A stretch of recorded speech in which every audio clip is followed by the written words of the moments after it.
Hey guys, welcome back. Inside this episode, we're going to be talking to Dr. Amber Brown. Now, you already heard me talk her up a lot, but you have not heard her story in full. So we're going to get her full story. Why it's really important. As you know, I love to have so many different perspectives that we can look at how to become even more financial savvy than what we currently are. So the things that you may not know, and you're wondering like, well, how do I do this? Well, how do I do that?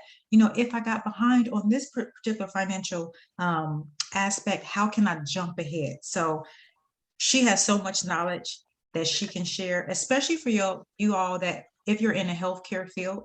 She has so many tips that you can really glean from today's podcast, as well as if you're thinking about getting into the medical field, or if you're just trying to be an inspired entrepreneur, and if not, you're just a family person and you want to make the best for your family. So without further delay, excuse me, Amber, give us a little bit insight of who you are and what you do.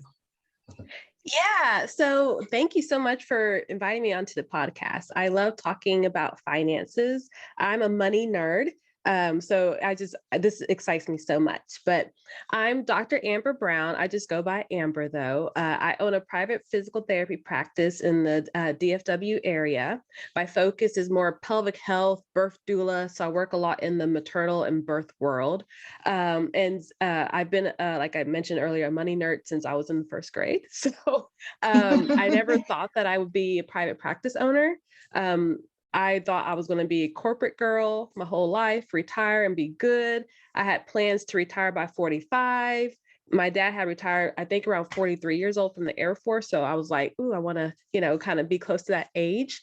But plans have changed. And now I'm in private practice, but I still be able to retire early. Wow. So, okay.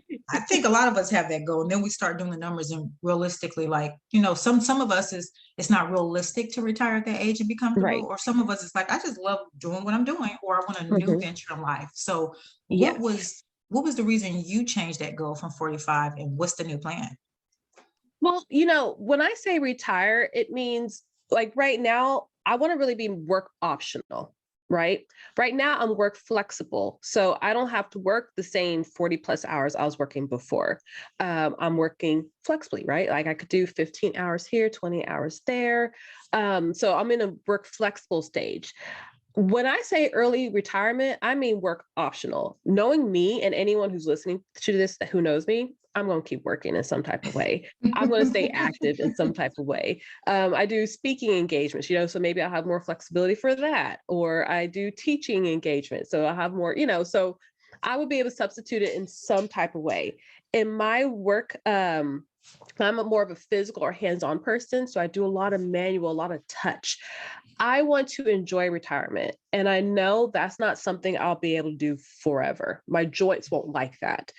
So with me also teaching in some of the professional programs, my goal is to help the next upcoming generation be able to take my spot, right? So when I say early retirement, I mean, I don't see me being a birth doula and a yoga teacher and a physical therapist beyond 45, if that makes sense. I'll always have it in my heart, but it would not be my full-time job. Maybe more mentorship, if that makes sense.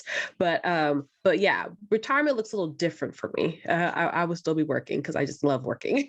I love that. And I don't know if you guys caught that, but did you hear all her specialties? That's amazing by itself. How did you position yourself?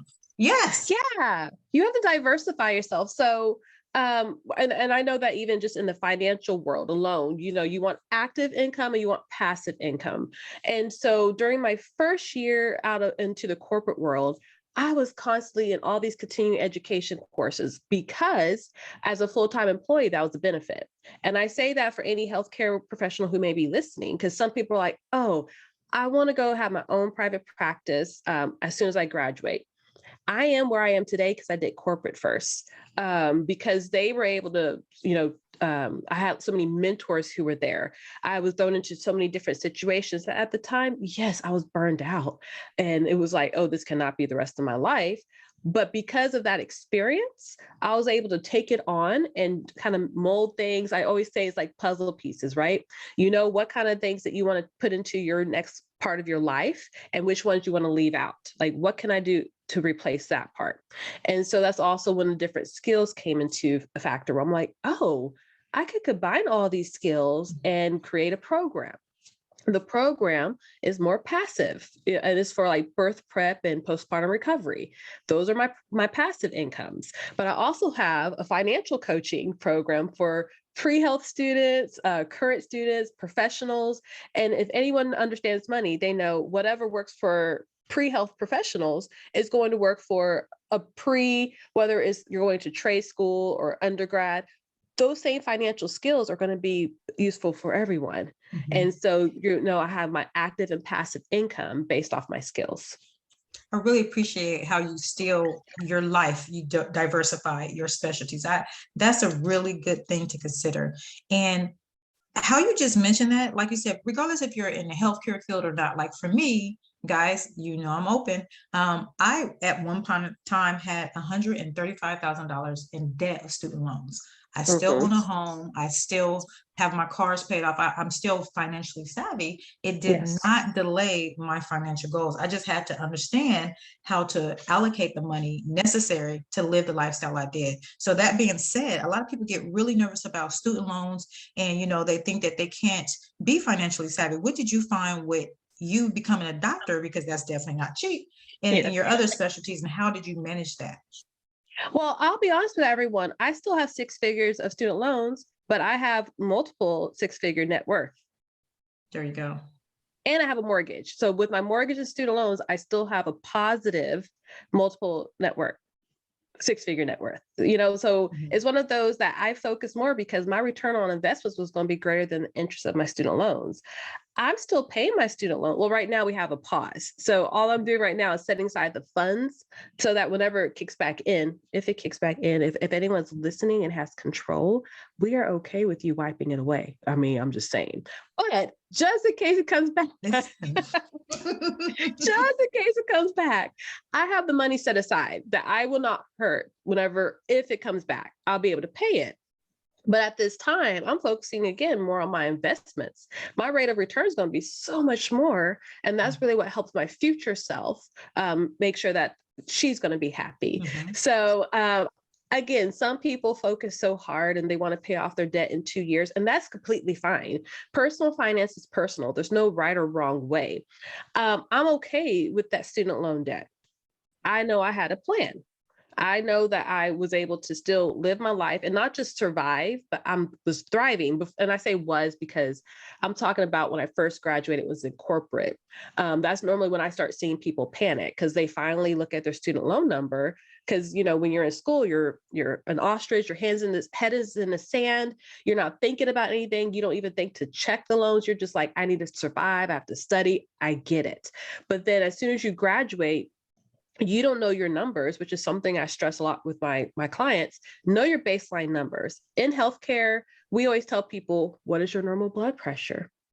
Oh, you don't know that? You need to know your numbers. You go and get your lab values. You should know your baseline. Like, oh yeah, I'm a little high in that always. Or no, normally I'm normal. So that if anything's out of the normal range for you, we know that's something that we need to monitor. But we don't know our basic numbers when it comes to finances until we're now in a panic. So that gives you so much control and security so that you can say, yes, I have these loans. I want a home. How can I make sure I have a home where I'm not home poor, right? Where I can still live and not feel stressed that now I have to take on 2 or 3 jobs out of desperation, not because I'm following my passion. So just really having a plan, knowing your numbers will help you have a plan so you can decide on where you're going to go on your journey. But when you don't have that GPS, when you have nothing guiding you along the way, stress will kick in. So I emphasize that so much whenever I, talk to some grad students where I'm like, where do you see yourself in 5 years? And it's okay if you don't know the exact answer. You're going to write things in pencil, right? But the way we design our life, everything's written in pencil, where you could think, oh, I'm going to, be married, have kids, and live in a, five bedroom home. Okay. But then you're like, you know what? Kids are a lot. uh, I don't feel like dating, different things like that. We're like, let me erase some of Life this stuff. Now happens. life happens. So now let me erase. I don't need a 5 bedroom home anymore. Right. But at least you could have already made your idea mapped out where I'm like, oh, I'm going to have to sacrifice a little bit more in the beginning. Because if anyone doesn't have kids, I don't have kids. I'm just the cool aunt, but I'm in the birth world and kids are expensive. Healthcare to bring kids into this world and for you to recover is expensive, right? So it's one of those things where you're kind of like, oh, I need to prepare. I need to make sure I'm setting aside if that is my vision for the future. So we have so many different categories, but when you're able to actually sit down and map it out, you have a better idea of what you can take on for paying off those student loan debts. Can you afford 7 days a week of working and no rest? Some people can. I'm one of those people where I need a day of rest to just binge watch TV. Right. So you have to know yourself, but really map out your goals and have that roadmap. It makes a big difference. I love that. And it's being proactive. And like you said, once you know your net worth, guys, just take your expenses and look at how much you're bringing in, know that number.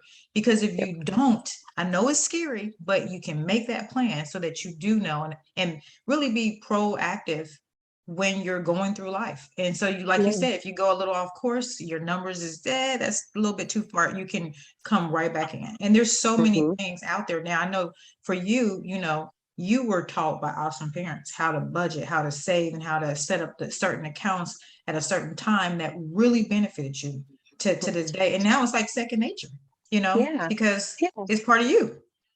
And I tell people how your story begins is not how it has to end.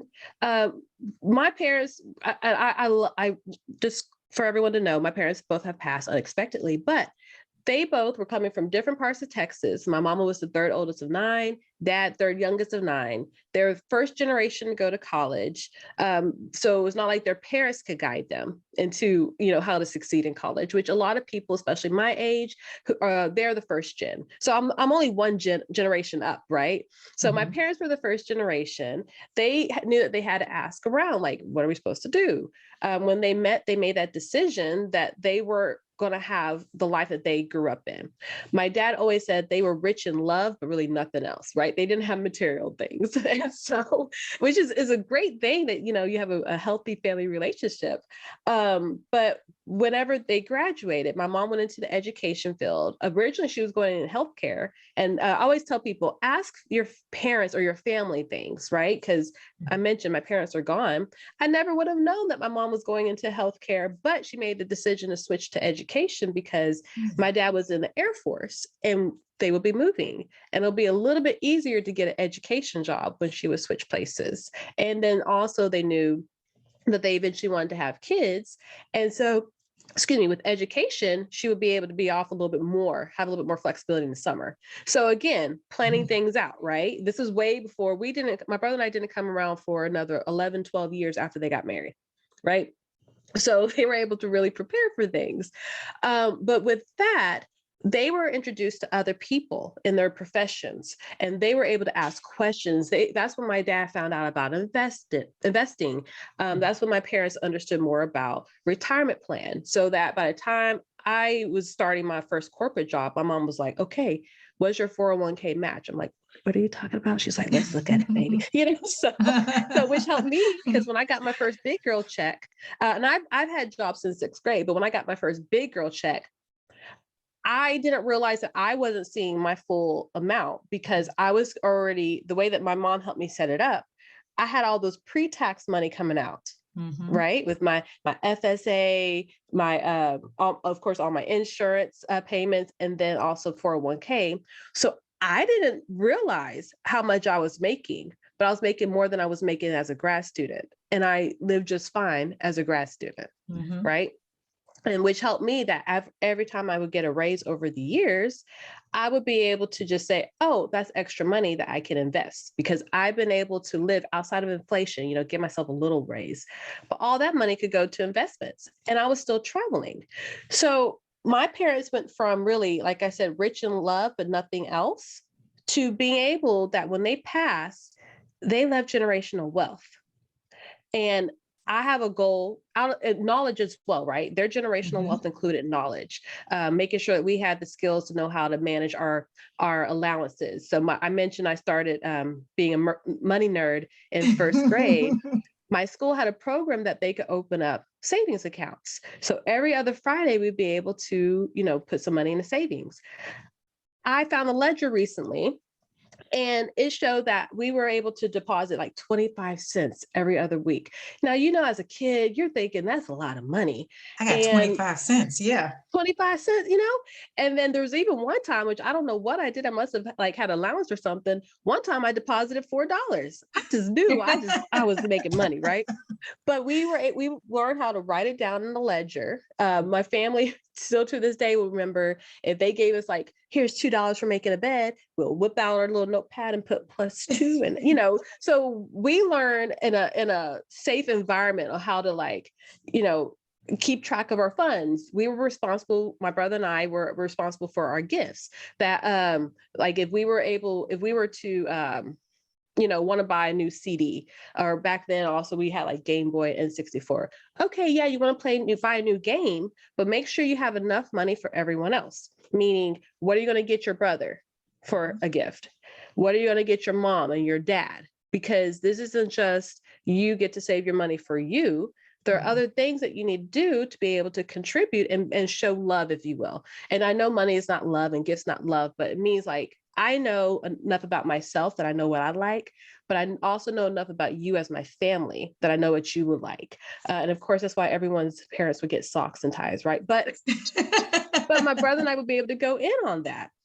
And so their generational wealth of knowledge helped out, plus their generational wealth for finances helped, because that money that they left, I was, of course, able to settle the estate, and I don't plan on touching that. I want that to remain in effect for my nieces and nephew. And so that way, that generation, again, how their story began, it will continue on. It still hasn't ended. That money would be able to go on for multiple generations. And I plan on contributing to that as well.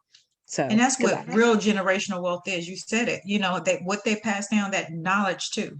And I'm like you, I don't have any kids, but I'm a great aunt, so like do that, like when people think it's like the rich auntie vibes. Look, they don't realize that, I use my credit card. I don't ever have any credit card, balance at the end of the month.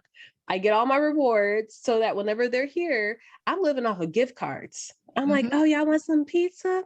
Here's this gift card. Y'all want some Texas Roadhouse? Here's some, but I'm like, I'm not having to spend extra money, but that's again, because I was planning that if there is a time where I'm like, okay, yeah, we're going to go to this place that, of course I can't use the gift card for, it's not breaking my bank, right. Because I planned for it. Now, granted, kids eat. And of course, my grocery bill look a little different. I'm like, y'all hungry again? How? Did we just feed you? Right. But because again, I planned for it and prepared for it. I'm like, okay, here's some more food. But yeah, you really have to prepare, it makes a big difference. And so even I see so many times people are like, but my parents never taught me about money. But if you're listening to me, my parents' didn't teach them about money. My grandparents couldn't teach them about money. There were 9 kids to feed in the 50s. They didn't have extra money. And did not have the salaries that we have now. No. Oh, so my parents took the steps to learn what they needed to learn to help with money management and how to grow their money. So for those who are like, I'm first generation, either college, graduate, I'm the first one making this, like, look, mama, I made it. Now what kind of money? So everyone has their hand out like, hey, you have more money now. That still happened, but you have to have boundaries. Right. And I think that goes back a little bit more into money mindset, right? You can love your family, but the family needs to know boundaries. Exactly. You need to have a plan in place. Do you have a set contract? Like, hey, you borrowed $500 from me. If you're going to borrow this money, I'm going to ask what you need it for. And you should not no one should get mad at you for asking why you need your money need to be given to them. If they're getting your attitude, you guys need to reevaluate it. And this is coming from experience, right? Like me seeing it happen and seeing the boundaries put in place where I'm like, they made sure they were going to survive and that their kids were going to survive. Right. If my parents were still alive today, by the time that they were ready to fully retire, like, take on Medicare, they would not need my assistance financially. So ask yourself that. If you're giving money, all your money away out of guilt, because again, people did sacrifice, to get you to where you are today. But then what's your future self going to say? Who can you rely on in the future? There you go. And you said a word, guys, that was a lot. And I want to kind of go back a little bit to when you were talking about your parents. That was really an important part, how they set you up. First off, like you said, that they weren't dependent on you for the retirement. They planned well for their own retirement, Right. will left you in a better position. So anyone listening, I want to make sure you understand what we're giving across too. If you have not taken steps to prepare well, it's okay. You can start now. And in the membership, you guys have access to Acorn. Acorn is a app, and basically the ability for them to save. You can start saving for your children college fund now, and it's actually robotic. So they will pick the best funds and everything for you to put. So we have so much now technology wise that we can gain. That you don't have to always have a financial advisor. You can learn these skills in the membership and start applying them to save for your children and for yourself, to set yourself up for a good retirement so your children are not stressed. And I appreciate how your parents did that, because like you said, you were able to take your time to do any settlement to anything regarding their property that they left to you. You weren't stressed. You were able to take time to breathe and work things out, because they still pass that type of wealth to you, to have the ability to know financial stress. Yeah. And I tell everyone, money affords you opportunity and options. When my dad first passed, my mom, let me put this side note out there too. I personally, as a single person and not a parent, right? I'm going to just tell people who are married out there, because again, my parents had a beautiful relationship. I truly believe everyone who is involved in a family needs to understand money. I've seen too many people who have, like, their partner has passed, and if it happens to be the main breadwinner who was the only one in charge of finances, the person left who's a survivor is struggling, because they're like, I don't know the account number, I don't know how much is in there, and then lo and behold, if they find out it's a negative number, they're like, that's more stress for the remaining loved one. My mom was like, everything, their accounts were joint. They both managed the money. They both knew how much was coming in, how much was going out. They had a joint account and they both had separate accounts. But the way that they were separate, you could put like first name or second name, but whoever was the first name on that account, we knew that was their primary. But whenever my dad passed, my mom already had access to the account, right? So really having a clean understanding of a list of all your accounts and how things are managed, what is automatically taken out. My parents didn't have anything automatically taken out. It was, write a check. But back then, I had to update some things. But when my mom passed unexpectedly, I was able to hold off on selling my childhood home. And my childhood home had been paid off since I think I was in middle school. But I was able to hold off and take my time and grieve and clean out the house and everything, because it was paid off. And because money they left behind, I could pay any extra, like, utilities.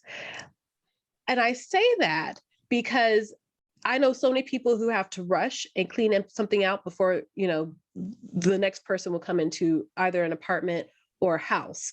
So really set yourself up for that opportunity to grieve at your own pace and not have that financial stress. Really think about the steps you could take now to fully understand your household expenses.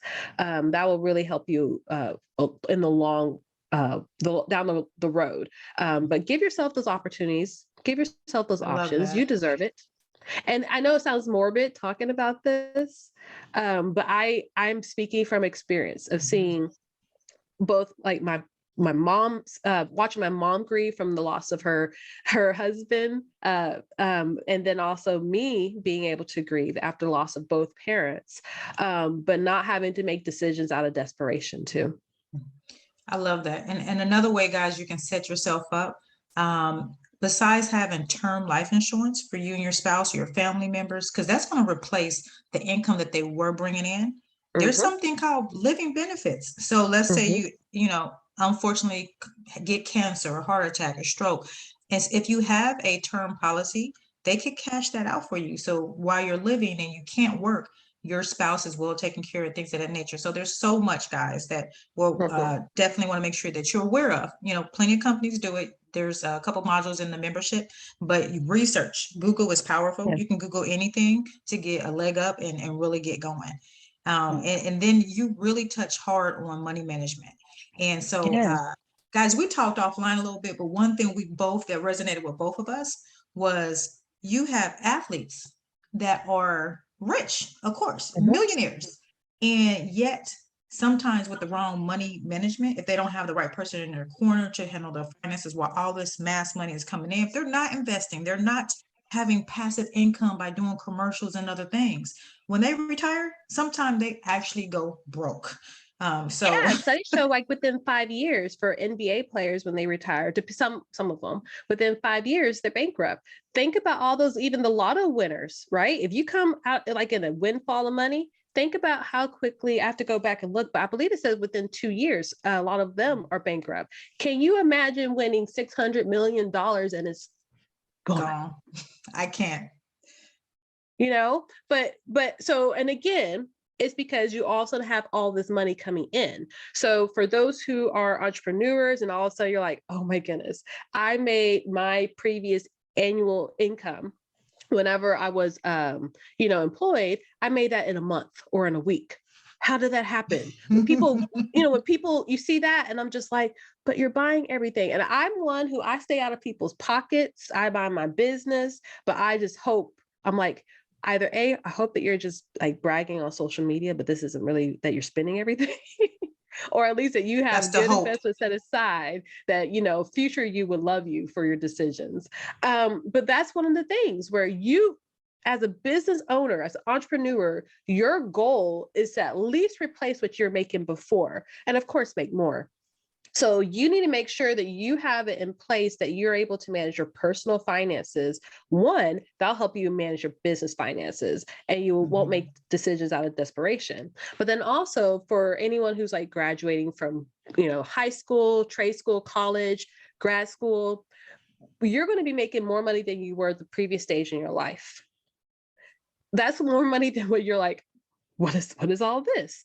If you have that money management, you won't have to worry about that windfall of cash like these lotto winners and the NBA players, and then worry about being bankrupt. You have to make sure you know yourself, know your money mindset. Make sure, I always tell people, make sure you understand truly your reaction, like your personality. Meaning, when I was grieving, at one point, I'm like, and I was making an excuse because I just bought my own home before my mom passed. And I was, of course, I needed some things in my house. But I was like, what are all these Amazon boxes doing showing up at my door? But that was to me, I realized later, that was my signal that I'm grieving. Mhm. Anyone who knows me knows I'm not a shopaholic. But I was like, this can't be mine. Let me look at Amazon, make sure this is my account. Oh, I I did forgot all I that. even did that. Yeah. Right. But that was my signal to myself, like, oh, step back, Mhm. step back. You're stressed and you're grieving. Right. And I see some people spending money or working multiple jobs out of desperation. They're depressed and they're anxious. Because again, we talked about the student loan debt, or I'm making all this money and I want to buy this next fancy thing. You have a right to buy that fancy thing. You do. And I'm not telling anyone you don't. But if that next fancy thing wipes out your whole bank account, where the next month you're going to be like, I can't pay my Stress. rent or mortgage. Yeah. Now you're going to be coming up with products that aren't your best quality because you're like, I just need to make money. Right. So manage your personal finances. That will help you manage your business finances, and you will be able to really have success. I was just saying before we started the podcast, this is my first week back in my practice for 2022. And I've had people have to call and reschedule because, we just got off a break, their kiddos have been exposed or they've been exposed. And they're, out of like, they're kind of within the 5-day time frame that the CDC recommends, but I'm going still with the 10-day. One, I want to make sure I stay healthy. And I do have little babies who come to my office and people who are immunocompromised. But two, I'm not making a desperate decision to say, oh yeah, come in at 5 after 5 days because I need to keep up with my business finances. No, no, no. I have savings that I set aside, and the way that I save my money and invest my money in my personal, I do the same with my business. I can afford you waiting another week before I see you.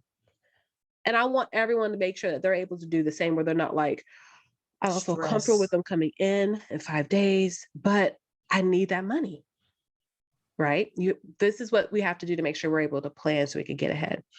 I love that. And you talked about that money mindset. Tell us about your offer with the programs that you do with financially money mindset, because you have a lot.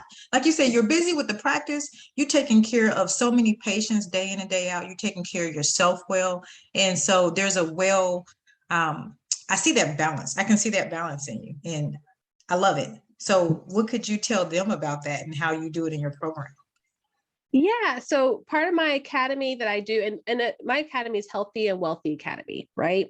I want people to be wealthy, but also healthy, meaning by the time you retire, in my industry, I've seen people who are ready to retire who can no longer enjoy, well, when things open back up, can't no longer enjoy like cruises, or they have a hard time flying on the plane because they're out of breath all the time, right? They use all their time working and not being proactive and going to doctor's appointments or not working out, because, when you work long hours, who has time to sit down and work out? Who?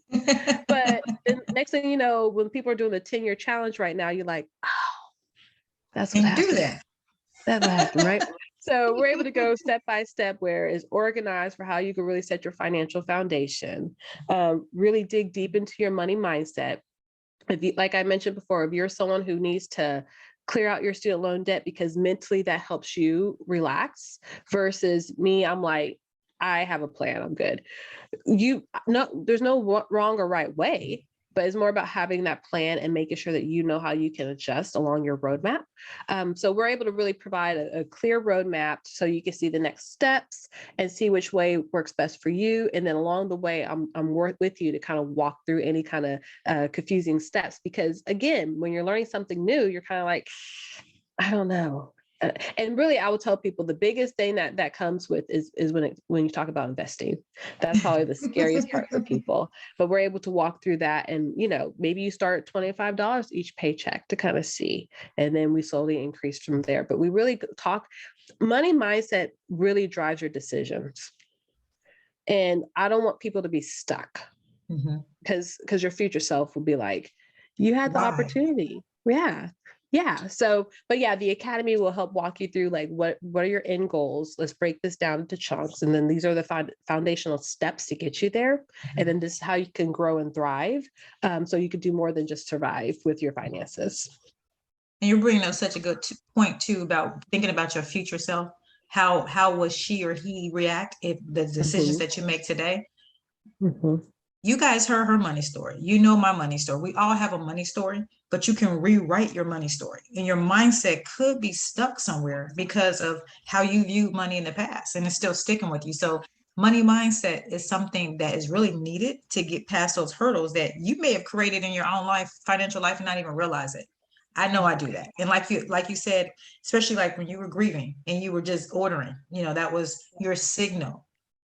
We have to start thinking out loud and writing things down so we can start knowing ourselves better, to understand our signals and to pay attention when we get one. Just like you said, if you got high blood pressure and you're regularly checking your blood pressure because you got a cuff at home, you're going to know, wait a minute, that's why I'm lightheaded. Did I eat, some French fries or something with a lot of salt? What's going on? You can start gauging and getting right back onto that road. Same with the finances.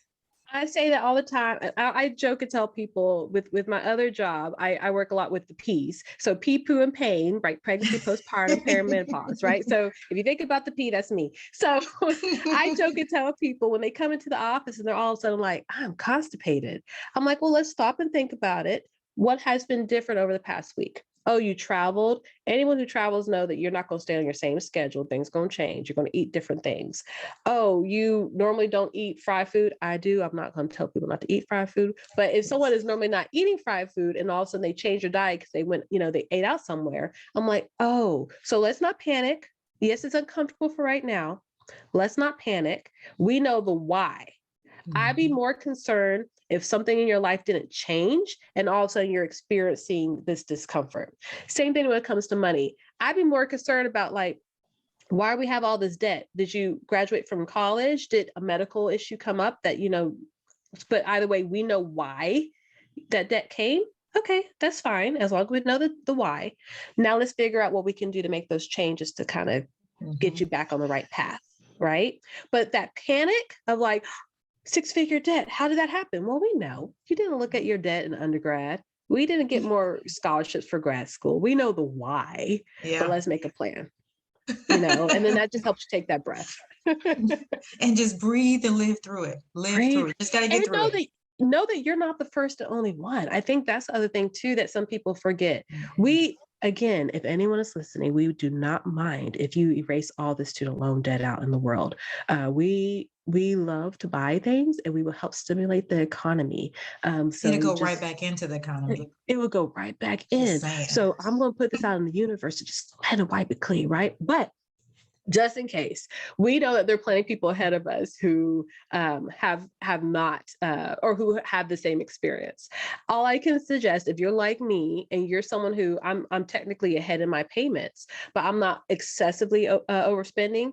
If you're like me, you can easily go and either invest the money that you would have set aside for that when the time comes and your student loans are forgiven, that you'll be able to pay the taxes because it's considered taxed income. So, just make sure that you, again, have that plan in place. And then that helps relieve some stress. Because I always throw that out there because a lot of people don't realize that. They're like, oh, I'm just going to pay 25, 30 years and, I'll be good. No, because that's closer to retirement. Make sure you have that money set aside in some type of way that you'll be able to pay it because your taxes are going to come. Right. That's a good point. Yeah, I always throw that out there. But yeah, money mindset is so key. But the money mindset, many people will be clear if the student loans are forgiven. Okay, I'll get off. And the point that you made about investing. And so this is my personal plan I'll share with you guys. But what I started doing, because I was just like you, overwhelmed, guys, with the student loan debt. But for me, future trades. So I'll go into Ninja Trader, the platform that I use. I can literally just do a couple trades, make some money, and then put it towards my student loans. So, and then you can still build your accounts to where you're not realizing your gains until you're ready to. So there's a lot of things that you can work through it. If you don't have time for a second job, make investing your second job. There's apps are so easy to use. So again, if you're not ready for a course on it or a membership or anything from us, Google is so powerful and things are so easy to utilize now. We're going to get through this. If the United States has that, exactly. Think about where you'll be next year, right? So whether you're trading, doing long-term investments and accruing, coming up with a ebook or other form of passive income, because remember, you don't always want to trade time for money, but whatever you could do to help kind of increase your income, because I'm not one who says you need to cut all your expenses. No, I'm about to go get a smoothie in a little bit, right? I know many people will be like, oh, you could buy the fruit and you can make it yourself. I have a blender, but also that's time because I have to cut the fruit. I have to, wash it, cut it, make sure I clean everything up afterward. There's steps to it versus out of convenience. I could just go get, a smoothie over here. So I'm not one who's going to tell people cut everything out in life. So just so that you can get out of debt. No, I'm also not telling you to go fly first class on every single airline. Every once in a while, yes, like splurge, but I'm like, make these decisions in your life that are reasonable, but also you have a good quality of life because life is short. But keep in mind, you have your future self. So if you could trade, if you can invest, have some passive income, that way it will increase your income without exactly increasing your time. On the front end, it will increase your time because you have to learn how to trade, right? But a year from now, it'll be second nature for you to be able to say, I want to bring an extra $500 in a day or in a week. That way I can send it off to my student loans. So this next month, I'm going to dedicate how to actually learn how to trade.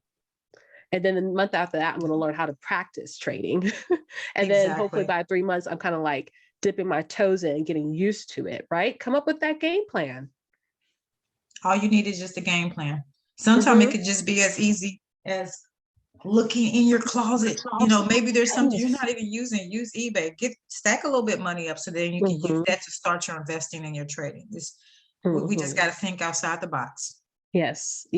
So well, I'm excited for that program. And if we could, because I know there's so many people out there listening and watching, depending if you guys are on YouTube or not, thinking about, that was my desire, to become a doctor, to do all these different things in the medical field. What advice would you give them to where they could start the first step? For going into the medical field, or and medical field in general? Yeah, I would say shadow people. One of my schools, and I don't want anyone thinking I went to public school. I didn't go to any kind of special school. So my school did it. We can make sure that you could do it, right? But because I say that because of course some people kind of knowing my story but not fully may be like, but she's different than me. I'm on the same journey as a lot of people, but I suggest that you shadow. When I was in middle school, I thought I wanted to be an optometrist. So I shadowed the optometrist and they're like, oh, no. You need to be an ophthalmologist. I'm like, huh? And that's when I realized, they got to do everything optometrists did, but also surgery and prescribed medicine. I'm like, oh, okay. Then I looked up how long it took and I was like, so I did a little bit more research, but the main thing is start early shadowing people. See how the work-life balance is, right? I love my OBs out there because again, I'm in the birth world, but I also know many are on call. So, when the baby's coming around the holidays, can you make plans? Or are you kind of like, I can't quite go out of town with family because I need to be close to my client just in case they go, into labor? There's nothing wrong with that if that's what you want, but just really dive deep and do your research and you'll be able to go whichever path you want. There's so many fields in medicine. Even if I think about the rehab world, we have physical therapy, physical therapist assistant. We have occupational therapists. We have speech therapists, respiratory therapists. There's so many people, so many different settings. Do you want to do travel? Do you want to do in school so that you can have the summer off? So many different settings, but do the research now. And then I also tell people, do the research of the type of school you want to go to, because a lot of fields, they don't really exactly rank the schools. Like ask yourself the last time you went to any of your providers and ask them what school they went to. You don't do that, right? So if you think about that, think about your return of investment. If I go somewhere, I'm just going to throw this out there. No one on the East Coast get upset with me. I'm in Texas, right? But if I go to the East Coast, cost of living is totally different than Texas, right? So, and when you're in grad school, no matter what field of health you're in, there aren't many scholarships that you can get. There's some, but they're not as many as undergrad. So unless you're saving your scholarships from undergrad to help contribute to your grad school funding, you're going to have to figure out a way to pay for your cost of living in a higher, a more expensive place than you would if you were in another place, especially if you're just looking at the school.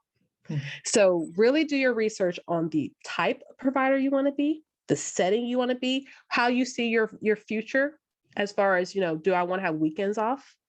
That's a big thing. And then also, do I want to spend a lot of time with my patients? I spend on average 45 minutes to an hour with my patients. Other people, think about how often you see with your other provider, right? So kind of keep that in mind. But then also, what kind of debt do I want to come out with at the end? Just because, if I wanted to go somewhere just because of the school, but I didn't think about, I have to live somehow, I Good see a point. lot of tears afterwards. Good So just point. do your research, shadow people. There's so many providers, reach out. Instagram is beautiful, right? Like you can go and Yes. see who has some type of specialty and you're like, do you allow for observation hours or do you know someone who may be able to do that?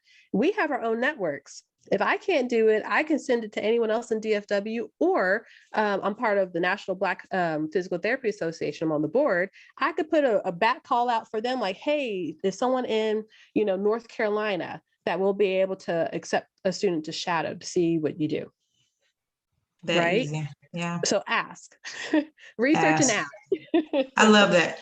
And then also, I love the medical field. And guys, I'm in the technical field, IT as well, but still medical because it's on Mhm. it's on the medical side, looking at medical claims and digging in deep to the segments and loops and all that good technical information. That being said, one thing I love about the medical field is crossover to technical. So as Yes. we all know, with IT, you can already start making out about 68,000 to maybe 140,000. So if you combine that with an RN and you want to work within IT to review medical claims to make sure it was medical necessity, just for an example, you could do that for insurance companies and still have a remote job.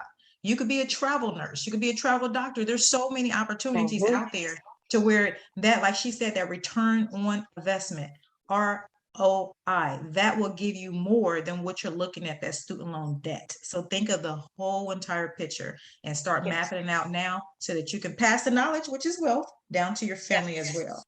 Yes.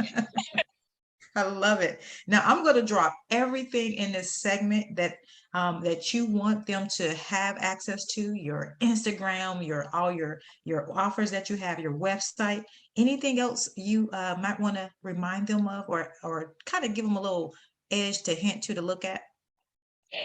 Again, I just always tell people, think about what you want in your future. That way you could design the life that you want.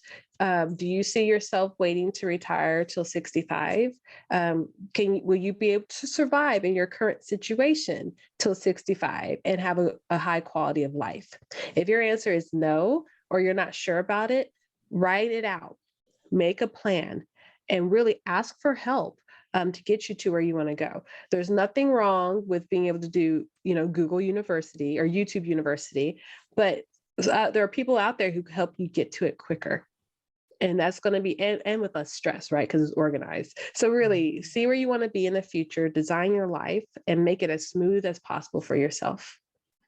Love it. Guys, this has been one phenomenal episode with Dr. Amber Brown.